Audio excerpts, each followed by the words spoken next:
현실적으로 이 사업이 잘 되겠다, 이 사업에 투자할 가치가 있겠다 정도의 금액을 이 전체 시장을 조금 더 구체화한 건데 어떤 기준을 가지고 구체화를 시키셔야 돼요. 예를 들면 안녕하세요 대표님들, 아이디어는 정말 많은데 자금적인 문제 때문에 실현하지 못하고 계시는 분들 정말 많으실 것 같아요. 그러신 분들 위해서 저희가 오늘 사업계획서 작성하는 꿀팁을 좀 전해드리려 왔는데요. 저희는 2022년도에 정부 지원 사업에 5개의 서류를 제출했고 100% 다 합격하는 영광을 얻었던 그런 팀입니다. 실제로 현재 지원 사업을 받으면서 운영 중이고요. 저는 브랜드 기획과 운영을 맡고 있고 재무와 마케팅을 맡고 계신 현정님입니다. 현정님께서 사업계획서 작성하시는데 정말 많은 고생을 해주셨어요. 사업계획서 작성에 가장 중요한 것들이 뭔지 한번 짚어보면서 오늘 구체적으로 좀 알아가는 시간을 가져보도록 하겠습니다.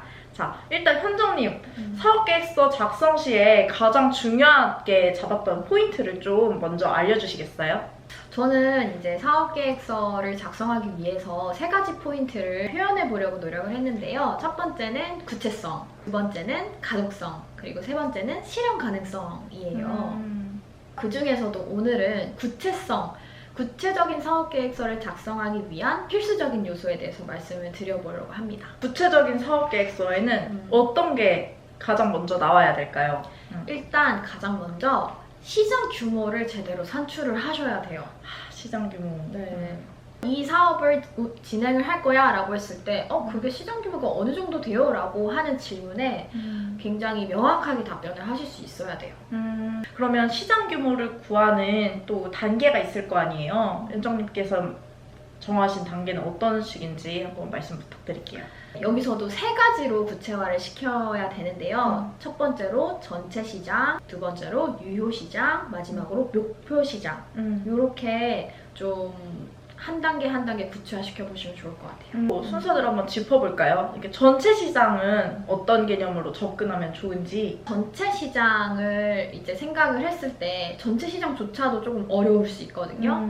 왜냐하면 우리의 사업 아이템이 그냥 물컵이다, 카메라다 이런 게 아니잖아요. 그렇죠. 우리의 사업 아이템은 뭐 어떤 기술을 활용한 누구를 타겟팅한 서비스나 제품이 나오기 때문에 좀 복잡할 수 있는데 여기서 이 마지막에 붙은 이 단어를 좀 중점적으로 보시면 될 것 같아요.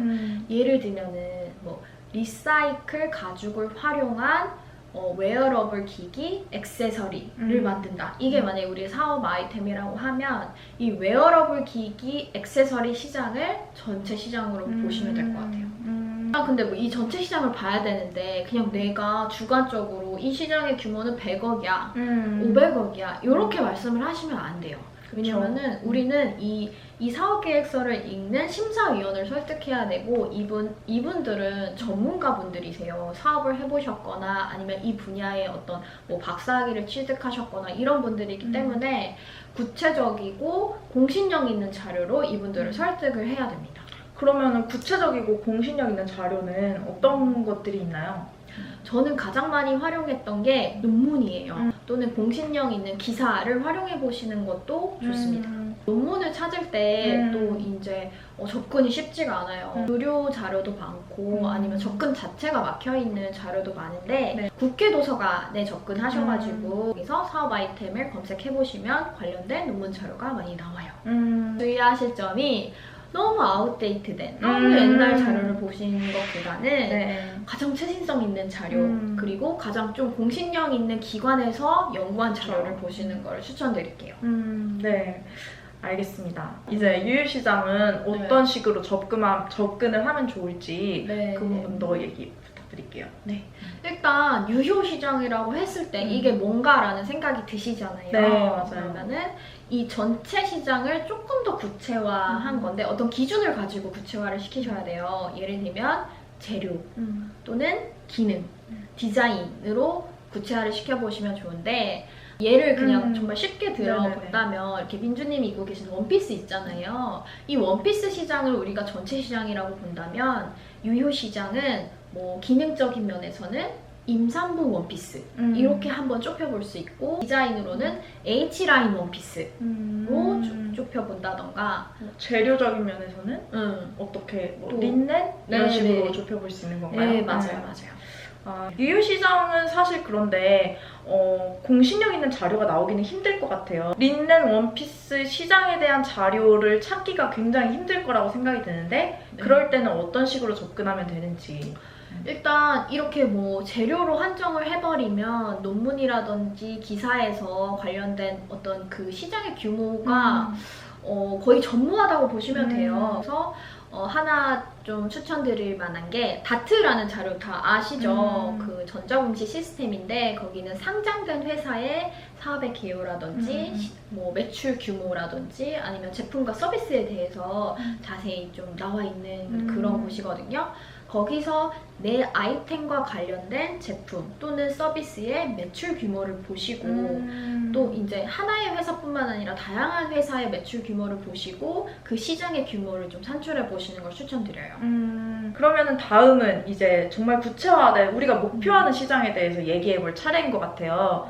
목표 시장은 어떤 식으로 잡으면 가장 설득력이 있을까요? 목표 시장은 어떻게 보면 대표님들께서 내가 그 유효 시장 내에서 몇 퍼센트의 마켓 쉐어를 가져가겠다라고 하는 이제 주체적으로 정하시면 되는데요. 여기서도 한 가지 주의할 점은 너무 시장의 규모를 작게 보신다거나 아니면 너무 크게 보시면은 조금 심사위원분들을 설득하기가 어려워요.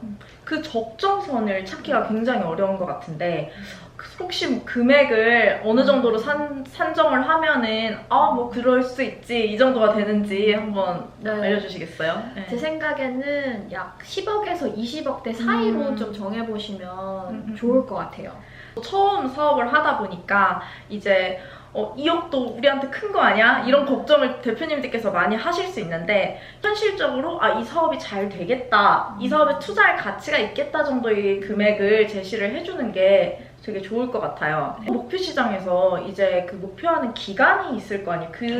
그 금액까지 도달하는 기간 그런 것들은 좀 어느 정도가 적정한지. 일단 사업계획서를 작성하실 때의 그 기간은 1년 계획을 하시는 거예요.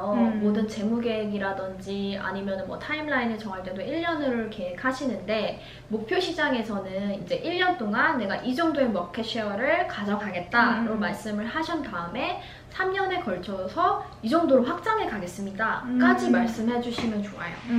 그러면 확실히 더 설득력 있는 사업 계획서가 되겠네요. 네, 저희가 지금까지 나온 얘기를 좀 정리를 해보면 사업 계획서를 잘 쓰기 위해서는 이제 3가지 요소가 중요하다. 첫 번째로는 구체성, 두 번째는 가독성, 세 번째 실현 가능성. 3가지 중에 오늘은 구체성에 대한 얘기를 해본 거고 구체성 중에서도 시장 규모를 예측하는 방법을 좀 알아본 건데요. 이 외에도 구체성에 대한 내용이 또 추가로 더 있고 저희가 말씀드릴 내용들이 정말 많은 것 같아요. 네.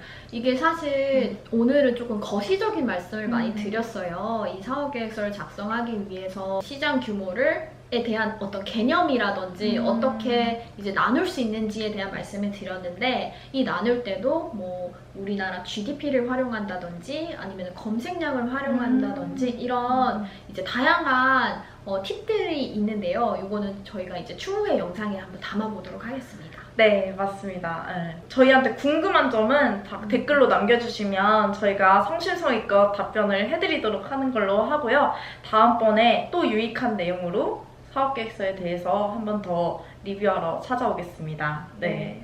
그러면 오늘은 여기까지 하고 인사드리겠습니다. 네. 시청해주셔서 감사합니다. 감사합니다. 자, 시작하겠습니다. 네. 네, 안녕하세요, 대표님들. 저희는 다시 할게요.